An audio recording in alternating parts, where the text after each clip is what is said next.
You know I love my shoes, and I really don't want to hear a very bad word about any of them.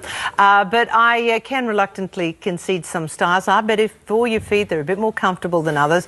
So to take us through an assortment of wonderful shoes and the health of our feet, podiatrist Brendan Brown. Good morning, Brendan. Good morning. I don't know if I really want to speak to you, really. And look, I don't know if I want to speak to you, Kerrie-anne. You're killing me. Every time my patients and etc. see me, they know I come on your show, and then you are wearing these shoes and these heels and promoting it. They're telling me, why is this such a bad thing? Kerrie-anne wears them. Exactly. Yes. So, but let's talk about the health of our feet. And you know I love my shoes. So, you do? What is the very worst shoe that a girl could, well, a person could wear? A person could wear the very worst shoe is probably the highest stiletto you can think about. That's the very worst shoe we could wear. Could I perhaps pick up this particular? Is that a very high stiletto? That is a reasonably high stiletto. Although there's an email going around at the moment that showed some very, very high shoes, even higher than that, and they just grip me with fear. That is a podiatrist's dream. There's many an injury there to come into my office with that shoe. So okay, what about adding the platform? The platform definitely helps it, because what it's really doing, it's, as you know, creating an optical illusion, but in fact also creating a little bit of stability in that shoe. So that's really helping that shoe. Okay, but if one had a very high heel without the platform like that, and that's actually not even as high as shoes can get, why is that a bit dangerous for a foot? Oh, look, that has no support whatsoever. That is, to me, again, a very scary shoe. It looks like Kerrie-anne probably is just about as good as wearing a piece of licorice on your foot. It really isn't a very good shoe. It is a beautiful shoe. Yeah. It's so good that you could eat it. But look, the problem with that shoe is, once again, the really narrow heel. It's not too tall, which is a great thing, but the fact that the shoe is just so narrow in the heel, and it's really pushing that centre of gravity forward, which is just creating enormous pain, not only in your feet, but way up the chain. We call it your chain. So your knees, your hips, your lower back, even your shoulders. Let's talk about why the high heel and the stiletto. What happens physically to us, and what's connected to the knee bone, and go on the way up to the and hip tell bone. us Should we get up and have a look? Oh, okay, then. What do you want to do? Really, what I'd like to do is let's get you up. Let's get you to stand up here, and we'll watch you in shoes a pair off or on? Shoes on first. Okay. So let's get up here. I'm wearing my very practical ones because you are on too. Girls from Cosmo would be horrified. Okay. But anyway, okay. And so what we really need to do is, if we look at Kerrie-anne now, and Kerrie-anne, can you take your shoes off for us just for a sec? And see, what that's doing straight away is it's not allowing your pelvis to fall forward, okay? It's also allowing... Now, can you grab up on, go onto your toes? And one of the things that happens automatically is we all start shaking. And the reason that part of that happens is that our core stability is now much So now you're telling me under I've got to pressure. go to the gym? Yeah, that's right. or just wear a lot of heels. So it creates problem with our core stability. It pushes our centre of gravity way forward. So with high heels, our centre of gravity goes this way. Yep, so we're talking about 3 to 5 centimetres in front of you, your gravity centre of gravity. So that's going to put lots of pressure on your lower back, lots of pressure on the musculature in your hip. It's going to internally rotate your knees, okay, and even create problems up in your upper back. So that's a real, that's like a trifecta of problems for you.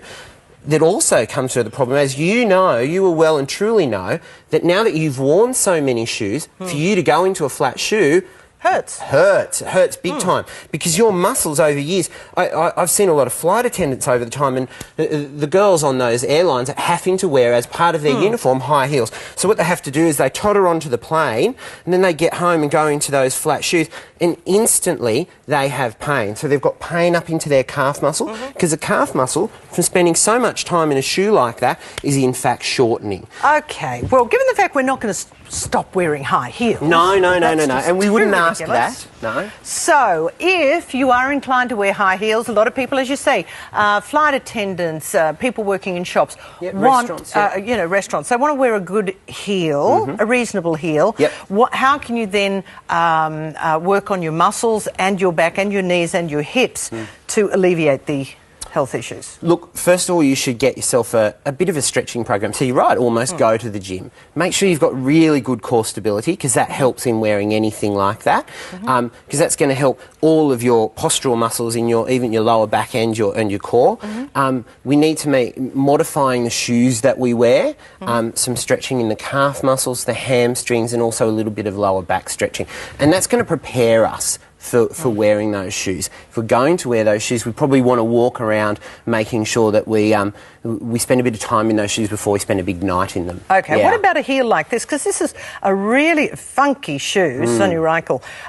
A really funky heel like that. Yeah. Yeah, that's got a lot of stability in it. Yeah, and it's much better than this, for example, because this is really narrow, and you're definitely likely to twist your ankle or move in this shoe, despite the platform. So this in, for example, wow, this is a special shoe. Isn't it? It's beautiful. Look at that. There's a bit of flare. Really narrow heel. But really pointy toes. Okay, what does really the pointy high toe do to us? Well, once again, it's narrowing that base. Okay, and so what this happens is much then? Broader. Much narrower. So when you crunch your little toes... Unstable, yeah. When you're crunching them up, you're less stable in that shoe. Okay? And what it's also doing is, of course... So when you say less stable, what sort of health injury can that cause? Oh, once again, we're going on to those stability problems. So you're more likely to sprain your ankle. You're more likely to get lower back pain. Will it do anything to the bones in your foot if you No stuff them doubt. in your shoe? This is in fact, this is like a corset for feet. It really is creating lots of trouble. So it's squashing all those bones, so it's likely to push those bones out of place and create lots of problems. Look at these girls. Come on, work with me here, ladies. Is this fabulous or what? I mean, how can you say that's bad for you? I'm probably not supposed to. Is this a health hazard, please? It's a health hazard. I can't say that doesn't look nice. It's a lovely shoe. Oh, even boots like this. This can't be all bad for winter. In winter, these look good. Yeah, they look very good. Once again, that's a better boot as boots go compared to this. Yeah, it's got lots of... That shoe's got more width in this area. It's broader in the heel. It's naturally going to be more stable for you. Okay, well, let's get to some hit points about health of our feet. And what we should... In fact, over there, just those boots there, flat boots, good or bad? Lovely. Beautiful. You can't go wrong with this boot. You're so practical. Yeah. Okay. You say that like it's a bad thing. Okay, the hit points of what we should do for health of our feet and our back. We should be doing things like stretching regularly to make sure that we're making sure all of our muscles are stretched. We should prepare. We shouldn't be just running out in this shoe. If you're going to go out, prepare, get used to wearing this shoe so your body's used to wearing this shoe. Make the shoe broader in the forefoot, broader in the heel section. The lower the heel goes, the better it will be. You're overall going to be more comfortable. Think practically, only wear this shoe from the cab into the venue. Don't wear it tottering down the road. We could take our little ballet shoes. We could wear the ballet shoes in. What about ballet shoes? There's not a lot of support in that. No, but it's definitely going to be... Shoes, though. Yeah, they're a lovely shoe, and it's definitely going to be more practical for long-distance walking than this shoe is. So, you've got to consider it. In these things, how long is a cocktail party? A couple of hours on your feet. It'd be great for you to wear a pedometer one day and tell us how much you're actually walking at a cocktail party. Well, I've been doing it for a while, Brendan. Yeah, I got to say, I have been. But listen, I do know the value of what. So, if you are going for something a bit more practical, I mean, I get away with the others, but I probably don't do the marathons in them. That's right. I sit a lot. And you've got used to wearing them. People aren't as And I just want to thank the girls at Cosmopolitan, because they always help us out with our fabulous shoes that are really just too divine. Thank you very much. But Brendan, great advice, and I do listen to you, I promise. Thank you. My patience will be much heavier. Brendan joins